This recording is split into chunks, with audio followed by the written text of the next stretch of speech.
bertanya, ilustrasi sorga. Sorga itu 1 laki-laki 7 bidadari. Bayangkan 7 bidadari Pak.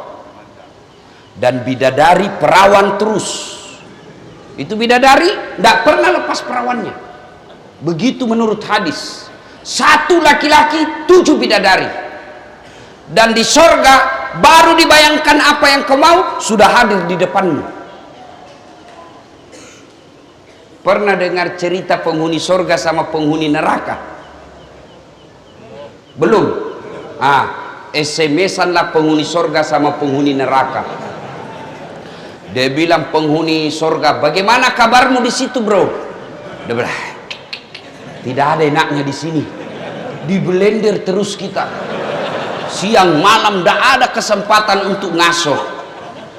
Waduh. Dia bilang banyak artis. Dia bilang sudah hancur semua mukanya. Lalu penghuni sorga, penghuni neraka berkata, kamu bagaimana kabarmu di sorga? Alhamdulillah, kami nyaman di sini. Dia bilang penghuni neraka, bolehkah kami jalan-jalan ke situ? Dia bilang boleh aja. Tapi bagaimana caranya? Penghuni neraka kan kreatif. Dia bilang gampang. Kami dari neraka bikin surga, kamu juga dari neraka bikin jembatan, kami dari neraka bikin jembatan, kamu dari surga bikin jembatan. Sama-sama kita bikin jembatan, ketemu di tengah. Setuju? Setuju. Lelang proyek. Keluar pemenang tender. Waktu pekerjaan 3 hari. Hari pertama jembatan dari neraka sudah selesai 50%. Hari kedua tuntas 70%. Hari ketiga selesai efektif dan efisien. Sementara jembatan dari neraka surga belum juga mulai. Lihat, kenapa ini jembatan dari surga belum mulai? Kita sudah sampai di sini. Teriaklah penghuni dari neraka, "Oi bos, kenapa itu jembatan belum kau mulai? Kami sudah sampai di tengah sesuai perjanjian. Bagaimana proyekmu? Kenapa belum mulai?" Dari surga terdengar suara, "Bagaimana mau dimulai? Kontraktor, pengawas, panitia, pemborong ada semua di situ."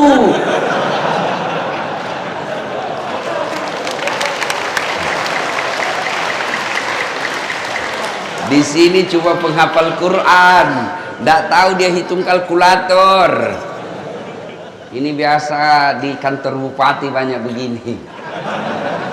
Kontraktor hati-hati kok. Kau bisa tipu akali Pak Bupati. Kamu bisa tidak dapat sama polisi. Bisa kau sogok penegak hukum, tapi demi Allah kau tidak akan pernah bisa sogok malaikat. Kau kira kau bisa lepas dari pengadilan malaikat? Mentang-mentang kau pejabat mati tembak salvo 17 kali tembakan, tuk, kau kira malaikat mundur? Tambah maju malaikat. Hati-hati. Biasanya yang banyak begitu tim sukses.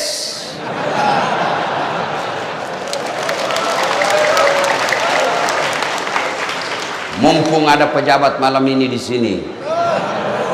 Tim sukses ini kadangkala siapa? Dia yang sukses. Disuruh bikin baleho 10, 5 aja dia bikin. Hilang 5 dia makan, kau makan itu uang haram. Proyek-proyek palsu, SPJ palsu, nanti juga neraka surga palsu. Hati-hati kepala-kepala dinas yang ada di tempat ini. Jangan main proyek. Kalau kau masih aktif, ditangkap dan diperiksa polisi masih nyaman rasanya kalau masih ada jabatanmu. Tapi begitu sudah 3 tahun kau pensiun baru diungkap kasusmu, makan kau cilaka. Gara-gara kenapa? Banyak kontraktor-kontraktor begini, belum diresmikan jembatan sudah rusak, belum diresmikan pekerjaannya sudah hancur. Kenapa? Karena juga di kantor sudah ambil 20% sebelum dibangun. Kenapa ada 20%? Karena untuk menampil kada perlu duit banyak. Kenapa perlu duit banyak? Karena kalian juga mau disogok. Dikasih kau 300.000 satu kali makan bakso habis. Di 5 tahun kau menderita. Ya kalau 5 tahun, kalau dia 2 periode, dia mau lagi 3 periode, pret.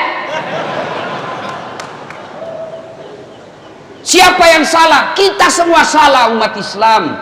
Jangan salahkan pejabatmu saja yang korup. Mulai dari cara memilihmu sudah salah. Coba kalau mereka datang, dia dapat duit, kamu bawa duit, kau rekam. Pak, kami tidak butuh duit, Pak. Kami butuh masa depan. Biar Bapak tidak bawa duit, yang penting anak kami bisa cari kerja yang baik. Biar Bapak tidak bawa duit, yang penting pertanian kami lancar. Biar Bapak tidak bawa duit, yang penting kami bisa makan, terjamin keamanan, anak-anak kami bisa kerja dengan baik. Bapak tidak usah bayar kami. Tapi begitu kau minta 500.000, habis dalam 2 hari, dia tipulah kau 5 hari. Belum diresmikan proyeknya sudah hancur.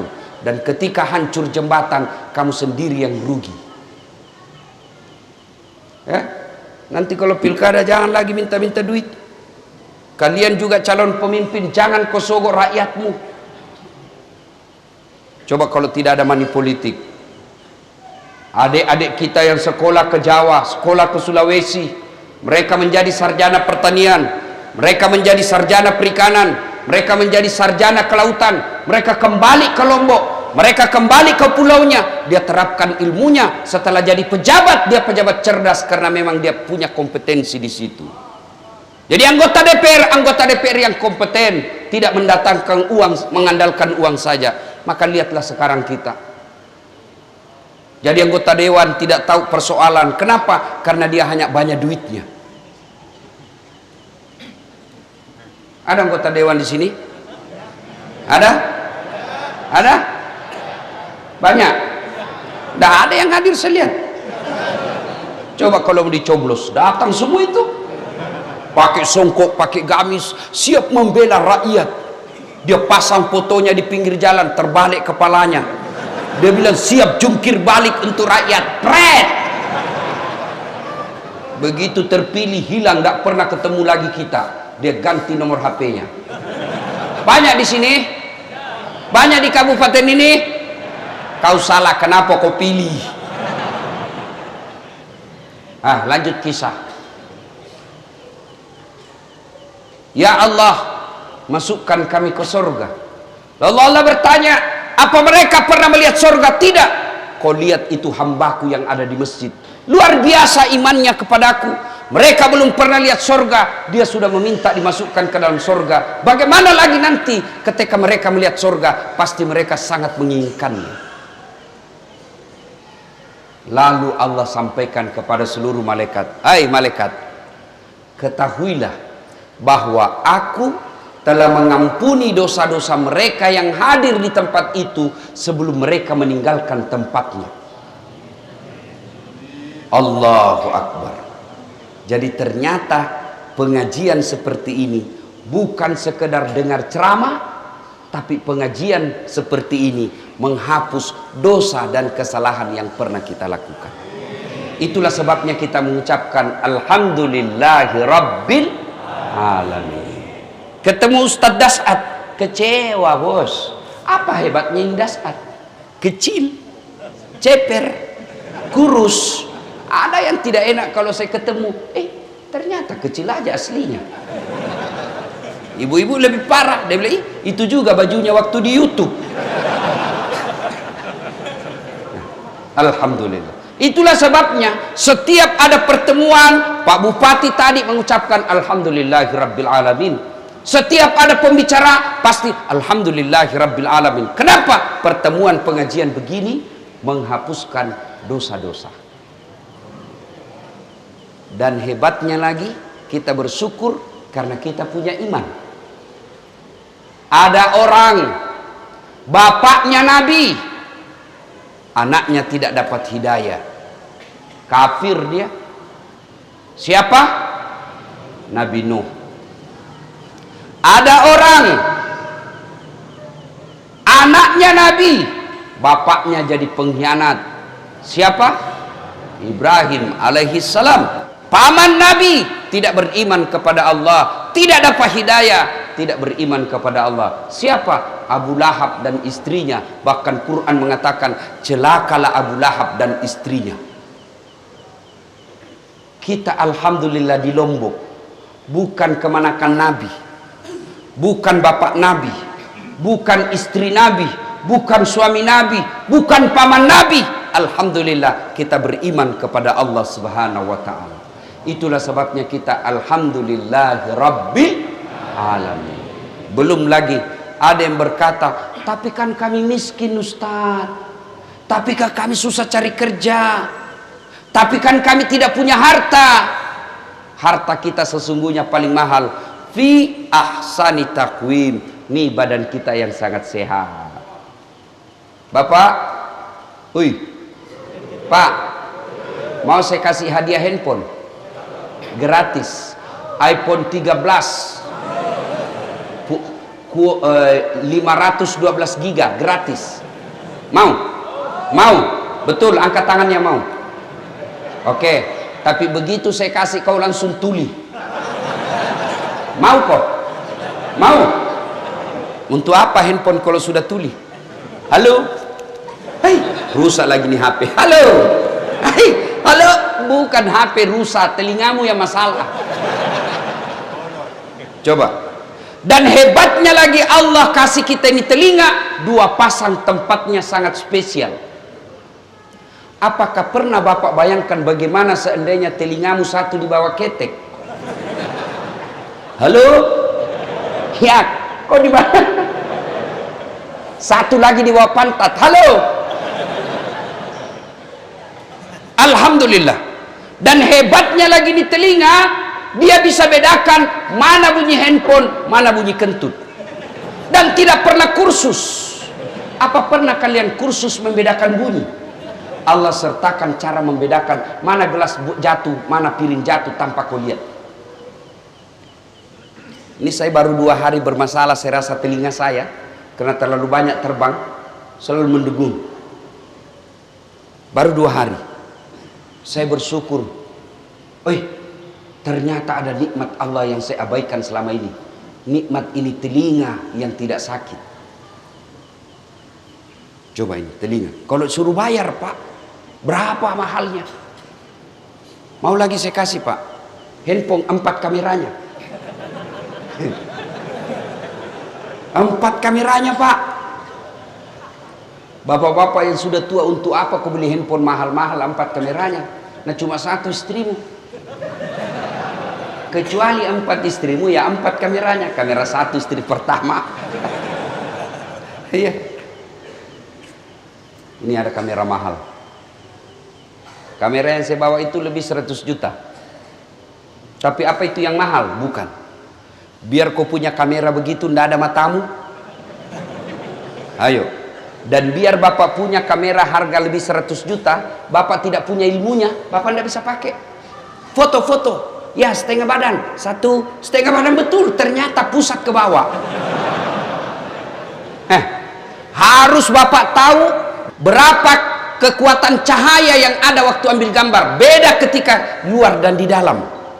Itu harus ditahu semua. Berapa jarak dari mata kita, kamera ke objek, itu harus ditahu.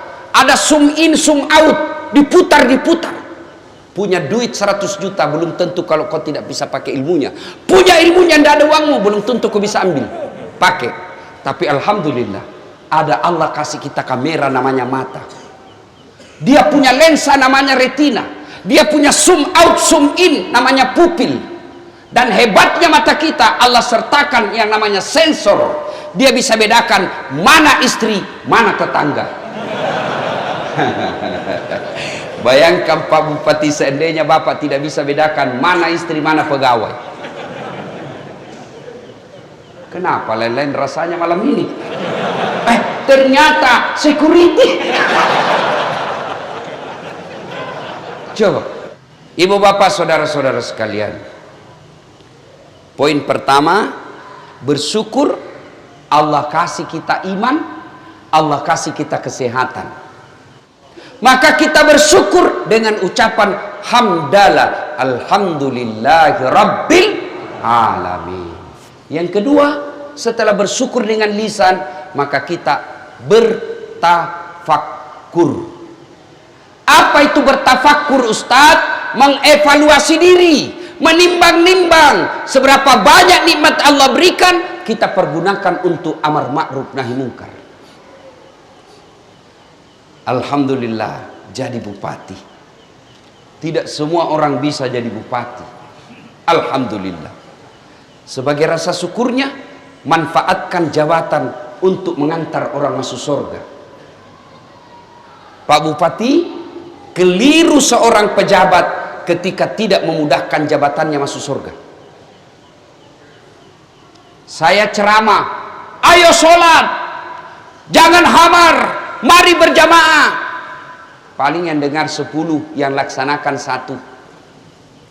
Tapi coba kalau Pak Bupati lakukan himbauan sholat jamaah, datang sholat jamaah subuh, Assalamualaikum warahmatullahi, Assalamualaikum warahmatullahi. Cari mana ini kepala dinas PU, tidak pernah juga hadir-hadir. Saya lihat sholat jamaah, ajudan langsung telepon, Pak Kadis, dicari kok sama Pak Bupati, katanya beliau tidak pernah kau dilihat salat jamaah. Besok Pak, belum azan sudah ada di masjid. Itu hebatnya kalau ada jabatan. Iya toh? Saya jadi Kapolres, beda ketika Kapolres menyampaikan nahi munkar dengan seorang ustaz. Jangan hamar, jangan mabuk, jangan narkoba. Pemabuk dia kasih kempes ban motorku, dia kencingi saya punya mobil. Kalau ustadz amar ma'rufnya nahi mungkarnya Pak, 100 yang dengar, 2 orang laksanakan, sudah hebat. Tapi coba kalau dia Kapolres, awas, saya dapat kau mabuk, saya tangkap kau kasih masuk kau bui, berhenti dia mabuk Pak. Iya. Maka kalau bersyukur kepada Allah, ayo gunakan nikmat Allah untuk mendekatkan diri kepada Allah. Itu pejabat, kalian dia diberi nikmat ustadz, punya ilmu, syukuri dengan cara apa? Gunakan ilmu itu mengajak orang untuk amar ma'ruf nahi munkar. Mendakwah, dakwalah yang rahmatan lil alamin. Dakwah yang diajarkan leluhur tuan-tuan guru kita yang ada di Lombok. Zaman dulu tuan-tuan guru kita yang ada dari Lombok ini tidak ada mendakwah dengan memaki dan mengkafir-kafirkan orang. Sekarang anak-anak baru belajar agama 3 minggu, belajarnya di laptop, hadisnya baru 4. Wish, rasa-rasanya dia panitia hari kiamat. Ada kan yang begitu? Ada. Maulid haram, bid'ah, tidak ada pada zaman Nabi. Kenapa zaman Nabi tidak ada maulid? Untuk apa mereka diceritakan kisah Nabi? Nah, mereka hidup sesama dengan Nabi. Untuk apa diceritakan masalah hidupnya Nabi? Mereka lihat Nabi, ya wajar mereka tidak maulid. Kita maulid bukan untuk makan ketan, tapi kita mau dengar ceramah bagaimana sisi hidup Nabi dan ulama yang tahu. Kenapa? Karena dia baca kitab, maka kita dengar. Maka saudaraku yang tidak mau maulid silakan, tapi jangan kau kafirkan kami.